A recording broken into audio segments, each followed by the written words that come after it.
जी बहरामन तंगी साहब, मरियम नवाज साहिबा अपनी पार्टी का मीडिया सेल चला रही थी और ये उस वक्त की बात है जब आपकी जमात भी अपोजिशन में थी, नून लीग की हुकूमत थी, चार चैनल्स के इश्तिहारात को वो रोकने की हिदायत दे रही थी। पार्टी का मीडिया सेल चलाते हुए वो किस हैसियत में हिदायत दे सकती है? उनके पास कोई सरकारी पोजीशन तो नहीं थी और इश्तिहार देना तो हुकूमत का काम होता है, वो किसी सियासी जमात का काम तो नहीं होता। बहरामन तंगी साहब देखिए, हमारे इस मुल्क की अरबाब साहब, मैं एक बात आपको बता रहा हूँ कि अगर सपोज मरियम नवाज साहबा के पास कोई हुकूमती ओहदा भी नहीं था और उसने डायरेक्टिव्स दी हैं तो वो अपनी पोजीशन क्लियर कर सकती हैं और उसका नुमाइंदा भी बेटा है। लेकिन मैं जो समझता हूँ ये है नहीं कि हमारे मुल्क की बदकिस्मती आपसे पूछने का मकसद ये कि आप उस वक्त अपोजिशन में थे, आप हुकूमत का हिस्सा नहीं थे जिस वक्त की वो बात कर रही हैं, जिस वक्त उनकी हुकूमत थी, तो क्या उनका अमल सही था या गलत था? मैं वही बता रहा हूँ कि इस वक्त जो मौजूदा हुकूमत है, या आप इमरान साहब की बहनों को देख ले या उनकी वाइफ को देख ले या इसी तरह अनइलेक्टेड लोगों को देख ले जो न सिर्फ डायरेक्टर्स बल्कि वो उनके हाथों से अरबों करोड़ रुपए की ओपनिंग सेरेमनी हो रही है। ये सब कुछ होता रहता है इस मुल्क में, लेकिन मैं समझता हूँ कि ऐसा नहीं होना चाहिए। अगर मरियम नवाज साहबा इलेक्टेड नहीं थी, अगर उनके पास इख्तियार ही नहीं था, अगर उनके पास कोई रिस्पॉन्सिबिलिटी नहीं थी, तो मैं समझता हूं कि चाहे वो मरियम नवाज भी है या कोई और है, ये नहीं करना चाहिए। लेकिन मैं समझता हूं कि ये सब चीज़ें उस वक्त हो सकती है कि जब उनके घर से प्राइम मिनिस्टर उनके वालिद साहब थे तो वो उनको सपोर्ट करने के लिए, उसके हाथ बटाने के लिए या उनको सपोर्ट करने के लिए या अपने हल्के के अवाम को कुछ रिलीफ या डिलीवर करने के लिए काम करते हैं। लेकिन ऐसे डायरेक्टिव्स कि वो इंस्टीट्यूशन को डायरेक्टिव देते, वो इंस्टीट्यूशन को डैमेज करे या इंस्टीट्यूशन को वो धमकियां दे दी, तो मैं समझता हूं एज ए पॉलिटिकल वर्कर 41 साल का कि ऐसा नहीं होना चाहिए। सही। तो कैसर अहमद शेख साहब, ये किस कैपेसिटी में, किस पोजीशन के तहत, किन इख्तियारात के तहत मरियम साहिबा ने ये हिदायत दी कि 4 चैनल्स के इश्तिहारात रोक दिए? अब ये ज़ाहिर उन्होंने एक्सेप्ट भी कर लिया कि जो ऑडियो वायरल हुई है वो उन्हीं की है, वो जोड़ तोड़ कर नहीं बनाई गई, तो बड़ी आसानी के साथ वो इस मामले से निकल गई। फिर परवेज़ रशीद साहब भी उनसे कह रहे थे आज का सब्जेक्ट नहीं है, इस पर बात नहीं करना। क्यों बात नहीं की जाए अगर कोई गलत हिदायत दी है या अपने किसी इख्तियार का गलत इस्तेमाल किया है?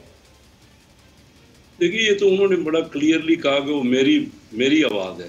उन्होंने कोई इसमें तो कोई इबाम नहीं रखा ना, उन्होंने कहा मेरी आवाज़ है और मैंने कहा है। अब वो आज का टॉपिक वो डिफरेंट था, आप प्रेस कॉन्फ्रेंस में सवाल पूछा भी गया। अब मुझे तो इस बारे में कुछ पता नहीं ना, वो तो वही जवाब दे सकती हैं। उन्होंने एक्सेप्ट कर लिया, वो कहती हैं मैं बहुत तफसील से इस पर बात कर सकती हूँ। तो अभी किसी प्रेस कॉन्फ्रेंस में ज़रूर आप उनसे पूछिएगा कि उन्होंने क्यों किया और उसके क्या मामला थे। वो कह रही थी ना कि मैं बड़ी तफसील से इस पर बात कर सकती हूँ, लेकिन आज क्योंकि प्रेस कॉन्फ्रेंस का टॉपिक दूसरा था, वो एक पुरानी बात है, कोई आज के 4-5 साल पुरानी बात होगी, तो ज़रूर उनसे पूछना चाहिए आपको, ताकि हर चीज़ बड़ी क्लियर हो और वो खुद लॉजिक बता सकती है कि उन्होंने ऐसा क्यों कहा और उसमें उसके बैकग्राउंड में क्या बात थी। ये तो कोई ऐसी बात ही नहीं है। तो कैसे साहब, इससे आप तो इत्तेफाक करेंगे ना कि इश्तिहारात देना तो सियासी जमात का काम नहीं होता, वो तो हुकूमत वक्त का काम होता है। और वो खुद कह रही है कि मैं पार्टी का मीडिया सेल चला रही थी, इसका मतलब वो हुकूमत का मीडिया सेल नहीं चला रही थी, वो पार्टी का मीडिया सेल चला रही थी। तो ये तजाद मौजूद है दरमियान। ये तो मैं इत्तेफाक करता हूँ कि इश्तिहारात देना जो है वो हुकूमत का जो है वो मामला होता है, लेकिन अब मुझे नहीं पता ना उसका बैकग्राउंड क्या है। मैंने तो आज पहली बार ये टेप भी उनके बारे में सुना है। तो ये मामला तो वही सही तरीके से एक्सप्लेन कर सकती हैं। जहाँ तक इन प्रिंसिपल बात है, यू आर वेरी राइट कि इसका तो तल्लुक हुकूमत से है, लेकिन अब इसको एक्सप्लेन तो वो आज भी वो कह रही थी मैं बड़ी तफसील से बात कर सकती हूँ, तो आप ज़रूर उनसे पूछिए। तो कैसे साहब, इसका मतलब कि इस दौर में आप जो इस हुकूमत पर इल्ज़ाम लगाते हैं मीडिया को कंट्रोल करने का, तो ये आपके अपने दौर में भी होता रहा है और ज़ाहिर मरियम साहिबा का अपनी ऑडियो का एतराफ़ दरअसल इस बात का भी एतराफ़ है। तो जैसे देखिए उन्होंने खुद कहा कि ये मेरी आवाज़ है, अब वो डिटेल बताना चाह रही हैं और किसी मौके पे ज़रूर बताएंगी। बिल्कुल आप दुरुस्त कह रहे हैं कि ऐसा नहीं होना चाहिए। चलें, इस पे हुकूमत वक्त का भी मुझे खुद नहीं पता कि क्या उन्होंने कहा है और क्या अल्फाज थे एग्जैक्ट, या आप मुझे अभी टेप सुनवा दीजिए बात क्या हुई है। अच्छा, उसका नहीं, वो टेप ये थी, उन्होंने 4 चैनल्स का नाम लिया, समा, ARY, 92-24। उन्होंने किसी को हिदायत देते हुए कहा कि इन 4 चैनल्स को बिल्कुल इश्तिहारात नहीं देना, इनके इश्तिहारात बंद कर दो। अब इश्तिहार बंद करने का जो असर होता है, किस तरह वो एक इदारे पर पड़ता है, ये तो आप बेहतर जानते होंगे। कैसे साहब, आप भी ज़ाहिर एक बड़ी कारोबारी शख्सियत हैं।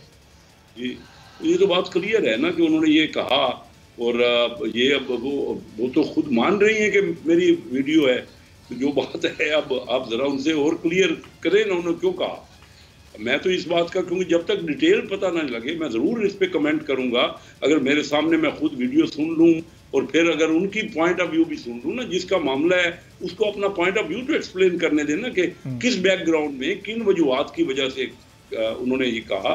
वो तो बड़ी क्लियर उन्होंने सीधी सीधी बात की कि ये मेरी वीडियो। आलमगीर साहब, ये ज़ाहिर मरीम नवाज साहबा ने उस ऑडियो का तो एतराफ़ कर लिया, लेकिन ये जो ऑडियो साकिब निसार साहब की थी, इसका जो फॉरेंसिक हुआ, वो जिस चैनल, फॉरेंसिक तो नहीं, वो तहकीकाती रिपोर्ट थी, वो जिस चैनल से नशर हुई, ज़ाहिर वो भी आप ही की पार्टी के एक बड़े सरगर्म रहनुमा है, पंजाब के सीनियर वज़ीर भी रह चुके हैं, उनका वो चैनल है, तो उसमें हम देख सकते ज़ाहिर एक सियासी टिल्ट के तौर पर उन्होंने इस रिपोर्ट की तहकीकात की है, समझते हैं आप? सर, मेरे ख्याल से बेहतर ये होगा कि उस चैनल के ओनर खुद इसका जवाब दे। मैं क्या उनके बिहाफ पे इसकी बात करूं जो आप सवाल कर रहे हैं। लेकिन देखें, एक चीज समझें कि ये तारीख है इनकी इदारों पे असरअंदाज होने की। आपको याद होगा 90s में सुप्रीम कोर्ट पे हमला करवाया था इन्होंने, क्योंकि यहाँ होता यह है कि जो इनके हक में इदारे होते हैं, इनके हक में बयान देते हैं, तो वो ठीक है। जो जो जो इनके हक में नहीं है तो वो फिर मुतनाज़े करने की कोशिश करते हैं, उस पर बयानबाजी शुरू हो जाती है, उस पर अटैक शुरू हो जाते हैं। और मैं बार बार यही तो कह रहा हूँ भाई, किस इस्टेब्लिशमेंट ने आपको रोका था कि आप अपने कोर्ट में जो है वो दिफा ना करें। मुझे बताएं, पनामा लीक्स का इमरान खान ने की थी क्या? कोई यहाँ पाकिस्तान की कोई इस्टेब्लिशमेंट गई थी कि वो पनामा से वो पेपर्स जो है वो सारे लीक कर दिए? तो ये चीजें, और दुनिया भर में उसका असर गया, पाकिस्तान में भी आया, ये लोग भी एक्सपोज हुए। तो मैं सिर्फ ये कहूँ कि ये सारी चीजें जब आपके पास वक्त था, आपने उस वक्त में अपना दिफा नहीं किया, अब वक्त गुजर चुका है। ठीक है, सब्सक्राइब करें और बेल दबाएं ताकि कोई खबर रह न जाए।